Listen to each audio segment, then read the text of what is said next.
চলো আজকে একটা কথা বলি। আমরা সবাই নিজেকে বলি আমি ভালো। আমরা নিজেকে কখনো আমরা কেউ খারাপ বলি না। বলি কি? বলি না। যে যতই যাই বলুক তাও আমরা বলি যে না আমি ভালো। তাহলে একটা কথা বলি, শুনে যাও কথাটা। যদি আমরা ভালো হই তাহলে আমাদের বাবাও তো ভালোই হয়, তাহলে শ্বশুরমশাই কেন খারাপ হয়? মা তো ভালোই হয়, তাহলে শাশুড়িরা কেন খারাপ হয়?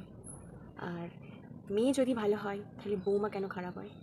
আসলে এসব কোনো কিছুই ম্যাটার করে না। মেন হলো আমাদের আন্ডারস্ট্যান্ডিং আর বোঝাটা। আসলে আমরা বেশিরভাগ সবাই সমাজে নেগেটিভটাই বেশি বুঝি, পজিটিভটা কেউ বুঝি না। তাই বাইরে কে কী বললো এত কিছু তোমার কান দিও না।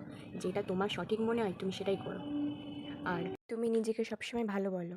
তাই তোমার নিয়ে যদি কেউ কোনো কিছু খারাপ কথা বলে, কেউ কিছু খারাপ বলে, তাহলে তুমি সেটাকে কোনো দিনও গায়ে মাখবে না বা সেটাকে কোনো দিনও নেগেটিভ ভাববে না। সবসময় ভালোটা ভাববে। দেখবে তাহলে তোমাদের সাথে সব সময় ভালোটাই হবে।